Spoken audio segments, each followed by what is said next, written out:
हो गया। तो भगवान के लिए प्राण प्रतिष्ठा में भगवान पधारे, कोई आश्चर्य की बात? अरे भगवान का अवतार मंत्र से हो गया, आज भी हो रहा है मंत्र से अवतार।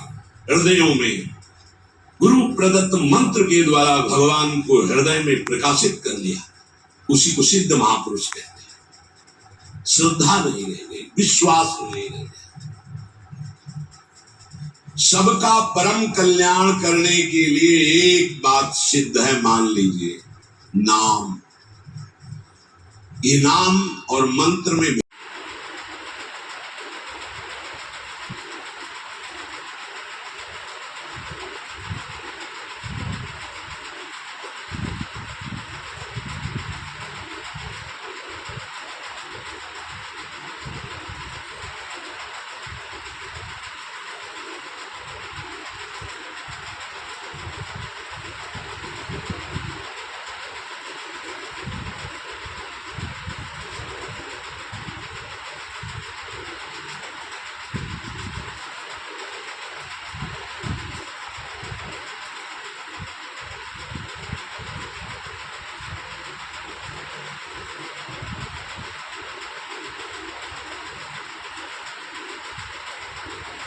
भगवान कपिल देव जी के वचनों को ध्यान से सुनो। जो मेरे श्री विग्रह की अर्चना वंदना को अच्छे अच्छे पदार्थों से करता है, पर बाहर मैं ही सबके हृदय में विराजमान हूँ, प्राणियों से द्रोह द्वेष करता है, अपमान करता है, उसकी पूजा ऐसे हुई जैसे राख में किया हुआ हवन। आगे बात बताओ। चराचर जगत में जो आपको सेवा मिली है वो भगवान की सेवा मानकर कीजिए, भगवान को कर्म अर्पित कीजिए। भगवत स्मरण करके तो इन हाथों के द्वारा भगवत प्राप्ति हो जाएगी।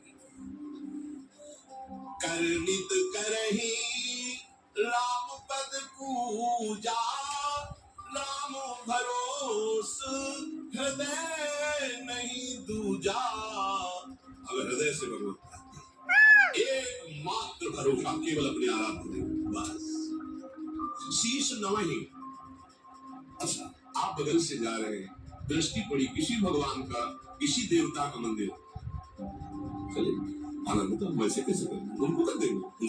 पिताश्री से कहा, पिताजी है, और कहा कि ये लड़का बाबा बनना चाहता है। स्वामी जी वो आते जाते थे घर में, तो सैमशील स्वामी जी विराजमान। उनका पाड़े छोड़ जाओ, एक हफ्ता बाद ये घर भाग जाएगा, या फिर हम एक हफ्ता बाद मंत्र दे देंगे, तब जान लेना कि साधु बन ही जाएगा।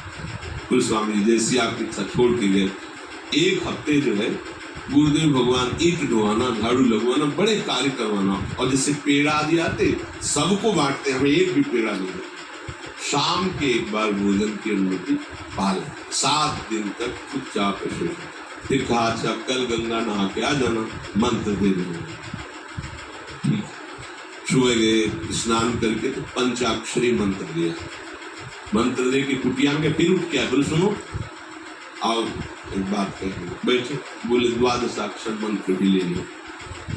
तुमका जपेंगे कौन? बोले पहले तुम ये जपना, लेकिन ये रखे रहो, आगे काम आएगा। हमारी समझ में नहीं आ रहा था कि मतलब मंत्र 2 क्यों दे रहे हैं। ये पहले आपके चरणों में कोटि कोटि महाराज, जब सब भगवान तत्व से एक ही हैं, तो अलग अलग पुराण, देवी भागवत, श्री महापुराण, भागवतम में उत्पत्ति का विवरण अलग अलग होता है। इसमें रुचि विशेषता है। जैसे किसी ने मातृभाव की विशेषता है, वो माँ की उपासना करेगा। अगर माँ की उपासना करेगा, जब तक सर्वव्यापी, सर्वसमर्थ, सर्वेश्वर नहीं होगा, तब तक तो भगवान या तत्व नहीं माना जाएगा। जो सर्वव्यापी हो, सर्वत्र हो और सर्वशक्तिमान हो, वही तत्व माना जाएगा, नहीं तो नहीं माना जाएगा। अब माँ तत्व है, देवी प्रपन्नार्थ हरे प्रसीद प्रसीद माता।